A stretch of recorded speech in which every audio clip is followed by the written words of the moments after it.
wabarakatuh. Balik lagi yang sekarang Bu Vika akan menyampaikan satu informasi atau materi yang bisa mungkin kalian dengarkan dan semoga bermanfaat untuk kalian.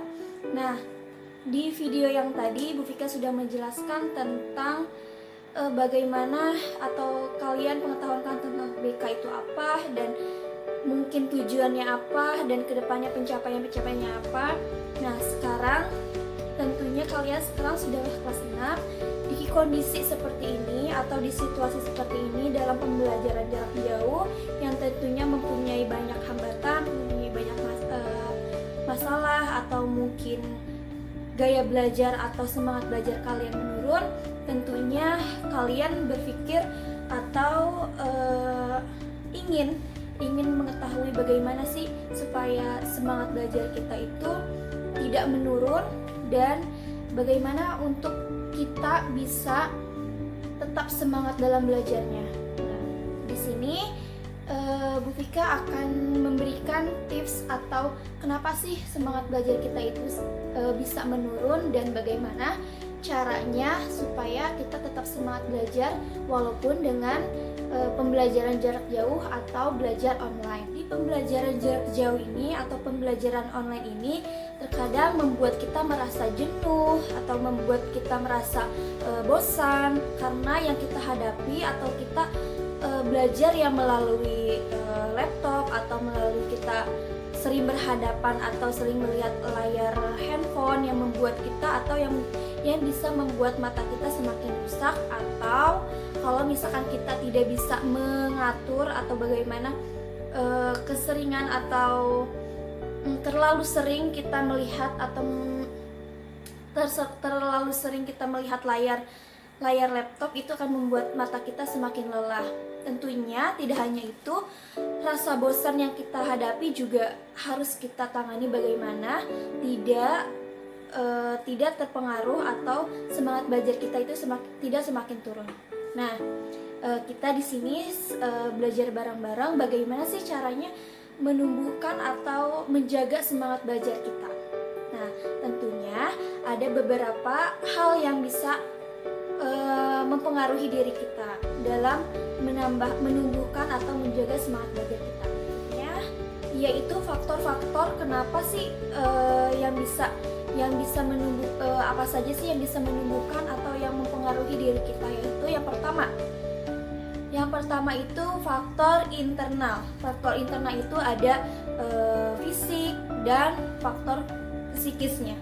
Si internal yaitu yang pertama kondisi fisik. Nah, di kondisi fisik ini hendaknya kalian anak-anak semuanya bisa menjaga kondisi fisik kita agar supaya tetap sehat, supaya tetap fit, agar semangat belajar kita itu tidak menjadi kendor atau semangat belajar kita itu semakin meningkat. Nah, supaya kita tidak sakit juga, maka kita harus menjaga kesehatan kita supaya bisa memacu atau bisa membuat kita semakin semangat dalam belajarnya juga.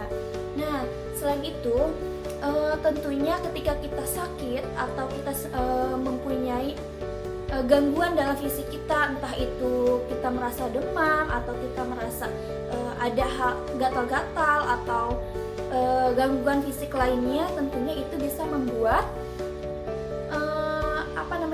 bisa membuat semangat belajar kita tuh terganggu. Nah, bagaimana caranya supaya kita tetap sehat dan tetap fit? Nah, tentunya kalian harus berolahraga, apalagi di kondisi saat ini yang sedang terjadi atau wabah yang terjadi saat ini. Tentunya kalian harus bisa menjaga kesehatan kalian, berjemur dan selain berolahraga juga kalian harus bisa menjaga pola makan kalian yang sehat dan bergizi. Selain itu juga jangan terlalu sering memantau atau melihat di depan layar laptop atau layar handphone kalian, karena seringnya kalian menatap atau berhadapan dengan layar-layar laptop atau handphone atau TV itu bisa membuat mata kalian sakit atau rusak. Nah, selain itu juga ketika kalian sudah merasa lelah atau sudah merasa aktivitas kalian terlalu banyak, maka diusahakan atau kalian harus bisa menjaga pola tidur atau beristirahat sejenak. Karena hal-hal tersebut itu bisa membuat kita semakin sehat. Juga yang kedua, selain kondisi fisik, ada juga yang bisa mempengaruhi diri kita itu yang kedua, yaitu kondisi psikis. Kondisi psikis itu yaitu kondisi dalam diri kita, jiwa kita, rohani kita, atau yang perasaan-perasaan kita. Nah, kondisi ini tentunya murid-murid sering mengalami kondisi-kondisi seperti ini. Namun masing-masing itu setiap murid pasti mempunyai gejala atau perasaannya yang berbeda. Dalam kondisi psikis ini, misalkan ada murid yang tidak percaya diri ketika tidak memakai baju atau barang-barang yang bermerek, itu bisa mempengaruhi diri kita. Nah, tentunya ada hal-hal yang positif lagi, misalkan kondisi psikis yang positif itu seperti apa aja sih? Kita merasa tenang, kita merasa bahagia, kita merasa riang, bahagia, percaya diri, dan mempunyai perasaan-perasaan yang baik dalam diri kita. Nah, sebaliknya kalau misalkan kita mempunyai kondisi psikis yang tidak baik, contohnya kita selalu merasa kurang, kita mempunyai sifat iri, sombong, dengki, dan kita sering emosi kita itu atau kondisi psikis yang tidak baik itu, misalkan kita sering merasa sedih atau sering menangis, kita merasa diri kita itu tidak baik. Nah, itu contoh kondisi psikis kita yang eksternal. Ketika yang tadi kondisi internal, sekarang kita bahas tentang kondisi eksternal. Nah, kondisi eksternal itu atau yang sering kita tahu itu kondisi di luar selain yang ada dalam diri kita. Nah, kondisi eksternal ini atau kondisi yang bisa mempengaruhi diri kita, misalkan yang bisa mempengaruhi diri kita dari lingkungan kita, kondisi lingkungan di mana kita berada. Misalkan kondisi lingkungan ini, keadaan sekitar kita, ada lingkungan keluarga, ada lingkungan teman-teman kita, ada lingkungan di sekolah kita. Tentunya itu bisa mempengaruhi rasa percaya diri atau bisa mempengaruhi bagaimana kita semangat belajar kita. Nah, hal-hal tersebut bisa mempengaruhi dalam diri kita. Itu yang dinamakannya dengan kondisi eksternal.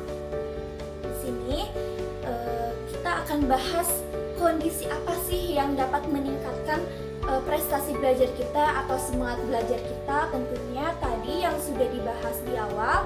Yang pertama yaitu kondisi fisik kita atau kondisi fisik kita harus sehat, harus segar, harus semangat. Yang kedua, bebas dari kekuatan pikiran. Misalkan kita tidak banyak pikiran atau kita tidak stres atau banyak hal-hal yang membuat kita merasa sedih. Nah, yang selanjutnya keadaan psikis kita tuh harus bahagia, harus senang, harus ada motivasi yang akan dituju. Nah, selain itu juga situasi kita ketika belajar harus tenang, aman, dan tentunya setiap murid-murid tentunya mempunyai bagaimana sih supaya kita itu belajar dengan tenang. Tentunya setiap individu atau setiap murid mempunyai caranya yang berbeda. Yang sudah kita jelaskan pemaparan bagaimana cara kita untuk meningkatkan prestasi belajar kita atau meningkatkan motivasi belajar kita dari mulai yang eksternal itu kondisi lingkungan kita seperti apa, dan yang kondisi internal itu kondisi dalam diri kita yang ada dua ya. Tentunya yang tadi kondisi fisik kita seperti apa, dan yang kedua itu kondisi psikis kita atau jiwa kita atau dalam diri kita itu harus seperti apa. Baik, itu yang bisa Bu Kika sampaikan. Tentunya mudah-mudahan dengan kondisi pembelajaran kita jarak jauh tidak mengurangi rasa semangat belajar kalian. Harus tetap semangat dan jaga kesehatan. Baik, Semoga kita bisa bertemu di pertemuan berikutnya. Kita akhiri pertemuan kali ini dengan mengucapkan hamdalah bersama-sama. Alhamdulillah. Oke, sekian pertemuan kali ini, kurang lebihnya mohon maaf. Wassalamualaikum warahmatullahi wabarakatuh.